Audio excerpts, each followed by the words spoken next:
Our final act tonight, Nina G, is from the Bay. She may also be America's only stuttering female comedian, as far as she and we know. And she's written children's books.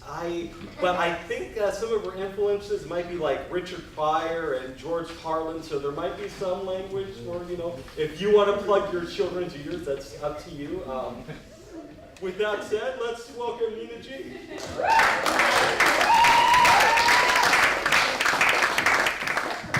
Yes, I am from the Bay Area, and nobody told me when I was coming to Portland not to drink the water, so it would have been nice to get that warning.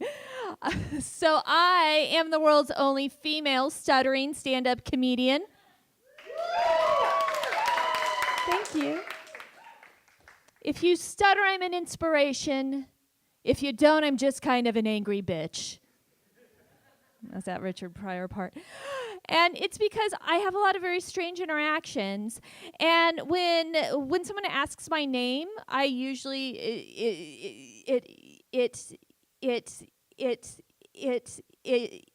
it'll come out something like this. Nina, which I think's pretty sexy, right? Yeah. I think I'm kind of a sylph. Like a MILF. A stutter I'd like to, And then in the midst of my nut, what people will do is this. To like hurry it up. Because this helps me. This is good. This and telling me to spit it out. Those are all very helpful. And then I get people who, like the other day, I was talking to one of my friends, and then his friend walked up, and I introduced myself. And I stuttered just a teeny tiny bit. And he said, "Is that Nina with 5 N's?" I said, "Well, first of all, I stutter, and second of all, that's Nina with 2 N's." And I gave the double flip. And actually, I'm kind of exaggerating there. Actually, what I said was that's Nina with 1 N. Because I also have dyslexia and forgot I had 2 N's in my name. So, true story. And I'm part of a comedy troupe called the Comedians with Disabilities Act. So it's me, a guy who uses a wheelchair, another guy who's blind, and another guy who's a little person. And people come up to me all the time and they say, stuttering and learning disabilities, those aren't real disabilities. You shouldn't be in that show.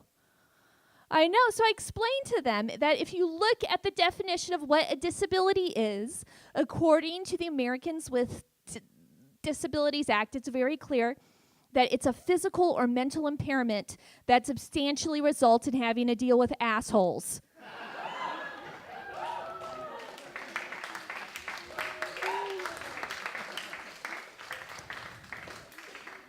I'm pretty sure it qualifies, so. And I do a lot of disability awareness workshops, and recently I was at one, and I like to share our history because it's one that isn't shared in our schools. And I was talking about the T4 project and telling the class that the very first group that the Nazis exterminated were people who had disabilities. And somebody in the class actually said, "Now, Nina, why did they just kill the disabled? Why didn't they put them to work?" And I was like, this was very insightful. Whoa, what I said. I was all, the Nazis weren't really good about making workplace accommodations. Yeah. Surprisingly, the Third Reich did not have a good HR department. That's not something you're going to see on the History Channel. So, and I wrote you guys a special jokey joke for this. Are you ready? Ready? Jokey joke? Okay. How many disabled people does it take to screw in a light bulb? How many? Thank you. 1 to screw it in, and 5 able-bodied people to say, "You are such an inspiration."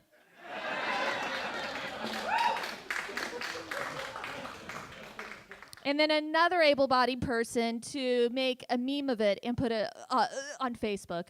That's the other one. So there's all those memes. That's what we call inspirational porn, by the way. So, and a lot of times, because I do comedy, and I do it in like mainstream clubs, people think that I'm fake stuttering, like it's for the comedic effect. And I just want to be very clear. Well, first of all, if I am faking it, then I'm like the Meryl Streep of stuttering. Because you can't fake it this good. You can't.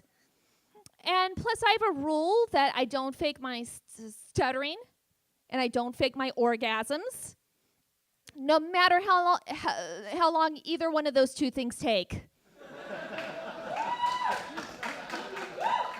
And they can both take hella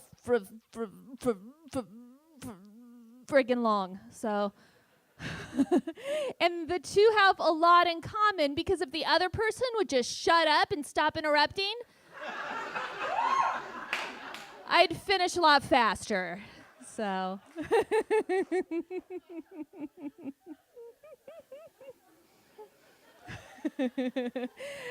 Guys, make sure you see that the women especially laugh at that joke.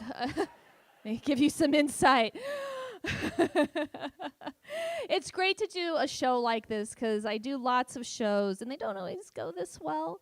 And recently I did an audition for a comedy club, and I went up to the woman afterwards, who was the comedy club owner. I said, "Is there a show that you might want to put me up on?" And she told me this: "You know what? You just keep on getting up on that stage. And you just keep on going to all those open mics, and I'm sure one day you'll have enough self-confidence that you'll stop stuttering." I know. I was pissed. Because first of all, if you stutter and you get up in front of people and talk, then maybe self-esteem isn't your fucking issue. And second of all, if I stopped stuttering, I wouldn't have an act. So let's hope that doesn't happen. And so a lot of times people ask me, have I always been comfortable talking in front of people? And the answer is no. It's taken me a long time to get here, but I've had a number of experiences that have helped me to get here and stand in front of you. And there's one story that I would like to share, which was in 7th grade, I ran for student body government, and I won. And what our school did was we had to stand in front of the entire school and take an oath. And I went to a Catholic school, so they took things much too seriously. You would have thought it was the Kennedys being sworn in. And so during the rehearsal, what I learned was in the inauguration, we all had to stand up in front of the school and say, "I insert name here." Now, when you stutter, "I insert name here" is the most anxiety-provoking thing you could possibly say, because almost all of us stutter on our name. And so during the rehearsals, I stood there with the other kids, and I said, "I, Nina G." And the other kids started to laugh. And as I left there, I thought, how am I going to get through this? And there was an 8th grade boy who was there, and he saw it all, and he ran up to me. He's all, "Can you say ninja?" I'm all, "I guess so." And he's all, "Well, if you can say ninja, then you say Nina instead." And I was like, thank you. And that's one of the things when you have a disability is suddenly everybody has a PhD in the thing you have. And I get stuff all the time like, just slow down and breathe. You know, in the 30 years I've been stuttering, I never thought of that. Thank you. I guess for all these years, I haven't been breathing.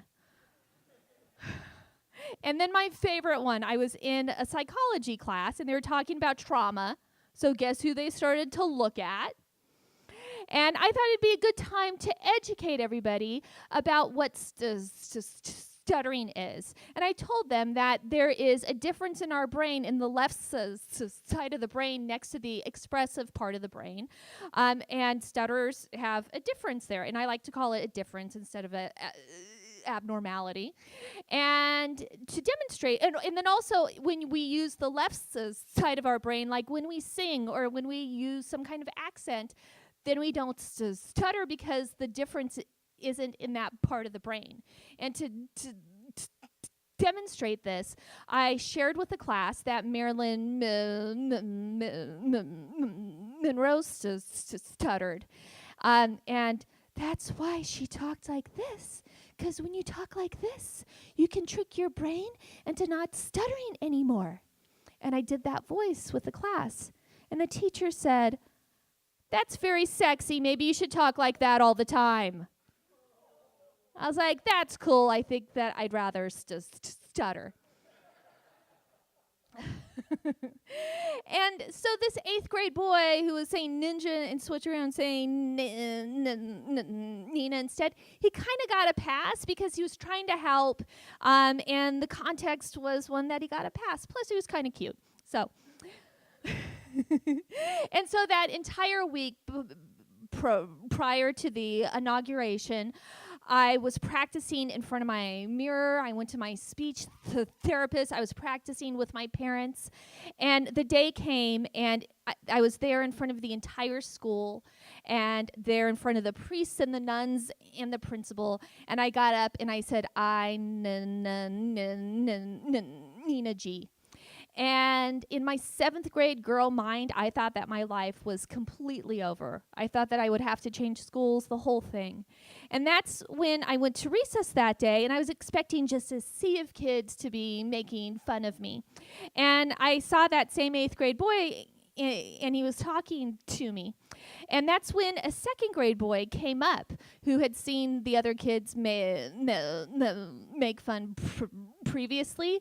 And the 8th grade and the 2nd grade boy came up to me and said, "Hey, Nina." And the 8th grade boy did something that I'd never seen before. Is he gently knelt down to look the little boy in the eye and said, "If I ever hear you saying that ever again, I'm going to tell everybody that your penis is this big." And I was so touched. It was the nicest thing anybody outside of my family had ever done. And it was a really important thing for me to experience this.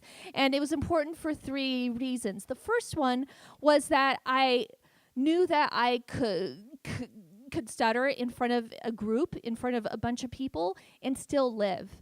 And the second thing, which was very important, was that I learned that I had allies, that I wasn't in this all alone, that it just wasn't me and my parents, that there were others who had my back.